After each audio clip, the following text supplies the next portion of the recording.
26 ஆண்டுகளாக அருள்மிகு துர்க்கையம்மன் ஆலயத்தில் நவராத்திரி மகோத்சவ விழா சிறப்பாக நடைபெற்று வருகிறது.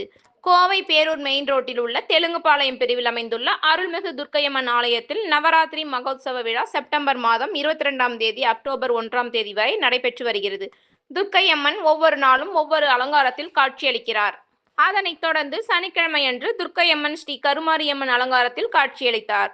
மேலும் அம்மனுக்கு தீபாராதனை, மங்கள இசை போன்ற நிகழ்வு நடைபெற்றது. நவராத்திரி விழாவை வருட வருடம் அருள்மிகு துர்க்கையம்மன் ஆலயத்தில் வெகு விமர்சையாக கொண்டாடப்பட்டு வருவது குறிப்பிடத்தக்கது. பின்னர் பக்தர்கள் அனைவருக்கும் அபிஷேகம் வழங்கப்பட்டு விழா இனிதே நிறைவடைந்தது. துர்க்கையம்மன் கோயில் ட்ரஸ்ட் நாங்க துர்கா சேரிட்டபிள் ட்ரஸ்ட் சொல்லி நாங்க நடத்திட்டு இருக்கோம். இந்த கோயில் 26 வருஷமா நவராத்திரி பூஜை வெகு சிறப்பா நடந்துட்டு இருக்கு. வேற ஆண்டு விழா பூஜை, வேற பரிவாரங்களுக்கெல்லாம் பூஜை எல்லாமே சிறப்பா நடந்துட்டு இருக்கு.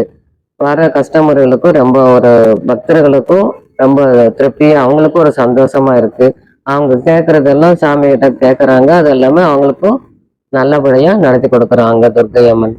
அதனால அவங்களும் எப்போ வர முடியுதோ அப்பெல்லாம் சாமி தரிசனம் பண்றாங்க. இப்போ இந்த வருஷம் கூட 22/9/25 1/10/25 வரைக்கும் நவராத்திரி விழா நடந்துட்டு இருக்கு.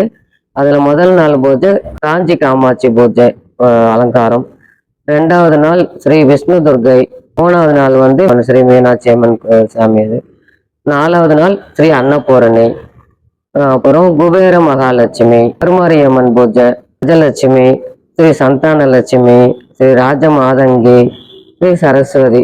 அந்த பூஜை லாஸ்ட் நாள் சரஸ்வதி பூஜை ரொம்ப விமர்சையா நடத்துவோம். நாங்க பக்தர்கள் சொல்லுவாங்க, இந்த மாதிரி நான் 48 நாள் துர்க்கையம்மனை வேண்டிட்டு விளக்க வைக்கிறோம், எலுமிச்சம்பழத்துல விளக்கி வைக்கிறோம், எங்களுக்கு அது நாங்க நினைச்சது நடந்திருக்கு, அவங்களுக்கு ஒரு திருப்தியா இருக்குனால எங்ககிட்ட சொல்லுவாங்க. ரொம்ப சந்தோஷமா ரெகுலரா நீங்க கோயிலுக்கு நீங்க தரிசனம் பண்ணுங்க அப்படின்னு சொல்லுவோம். பொண்ணு பாக்குறது, மாப்பிள்ளை பாக்குறது, அப்புறம் உப்பு ஜவுளி வாங்குறது, இதுக்கெல்லாம் இங்க கோயில்ல எல்லாம் பண்ணுவாங்க, செய்வாங்க. அவங்களுக்கு அது ஒரு திருப்தி. அப்புறம் கோயிலையே கல்யாணம் பண்ணுவாங்க. பொண்ணு மாப்பிள்ளை போயிட்டு சிம்பிளா செய்யறவங்க துர்க்கையம்மனுக்கு முன்னாடி நின்று தாலி கட்டுறவங்க தாலி கட்டிக்குவாங்க. அது மாதிரி நிறைய விசேஷங்கள்லாம் நடந்துட்டே இருக்கு இந்த கோயில்ல. ஒரு சிலர் அவங்களுக்கு வேண்டுதல் நிறைவேறுச்சுன்னா அங்க பிரதர்சனம் பண்ணுவாங்க. 38 நாள் சாமி தரிசனம் பண்ணிட்டு டெய்லி சாமி தரிசனம் பண்ணிட்டு வேண்டுதல் அவங்க நினைச்சு நடந்துருச்சு அப்படின்னா அவங்க தங்கம், வெள்ளி, இந்த மாதிரி ஏதாவது ஒரு பொருள் அவங்களுக்கு தகுந்த மாதிரி அவங்களுடைய ஸ்டேட்டஸ் தகுந்த மாதிரி ஏதோ ஒன்று கொடுப்பாங்க. சாரி கொடுப்பாங்க சாமிக்கு கட்டுறதுக்கு. அதெல்லாம் நல்லா செய்வாங்க. துர்க்கையம்மனுக்கு தரிசனம் பண்ணிட்டு வர்றவங்க பேக் சைடு எங்க விநாயகர் இருக்காரு, அவருக்கு சதுர்த்தி பூஜை எல்லாம் நடத்துவோம். அதுக்கப்புறம் சிவன் இருக்காரு, சிவன் கைலாசநாதர் இருக்காரு, அவருக்கு பிரதோஷ வழிபாடெல்லாம் அதுல கொஞ்சம் ஜனங்கள்லாம் பொது ஜனங்கள்லாம் தரிசனம் பண்ணுவாங்க.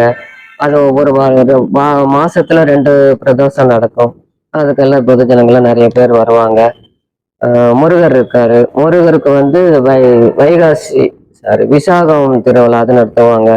அதுக்கும் வேண்டுதல் இருக்கிறவங்க சாமிக்கு வேண்டுதல் பண்ணிட்டு அவங்க கல்யாணம் ஆச்சு அப்படின்னா, அவங்க நினைச்சது கல்யாணம் ஆயிடுச்சு அப்படின்னு நினைச்சதுன்னா அதுக்கு உண்டான முருகனுக்கு உண்டான நகை கொடுப்பாங்க. துர்கை அம்மனுக்கு வேண்டுதல் இருந்ததுன்னா தாலி, தங்கத்திலேயே தாலி செஞ்சு அம்மாவுக்கு கொடுப்பாங்க. சேரீ எடுத்து கொடுப்பாங்க, நிறைய பேர் சேரீ எடுத்து கொடுப்பாங்க. இந்த கோயிலுக்கு வர்றவங்க செவ்வாய்க்கிழமை சாயந்தரம் 3 to 5 வரைக்கும் ராகு கால பூஜையில விளக்கு வைப்பாங்க. எலுமிச்சம் விளக்கு வைப்பு சாமி கும்பிட்றவங்க இருக்காங்க. அப்புறம் வெள்ளிக்கிழமை 10 to 12 மணிக்கு இது மாதிரி விளக்கு வைக்கிறவங்க இருப்பாங்க. அதனால ரெகுலரா வர்றாங்க. இந்த விளக்கு வைக்கிறதுக்குன்னு நிறைய ஜனங்க வர்றாங்க. அவங்க எல்லாத்துக்குமே சாமி அருள் கொடுத்துருக்காரு.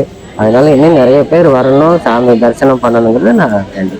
இந்த நவராத்திரி பூஜைக்கு எல்லாருமே பொது ஜனங்கள் இன்னும் நிறைய பேர் துர்க்கையம்மனுடைய அவங்க ஆசீர்வாதம் உங்களுக்கு எல்லாத்துக்கும் கிடைக்கணும்னு நான் வேண்டிக்கிறேன். நன்றி.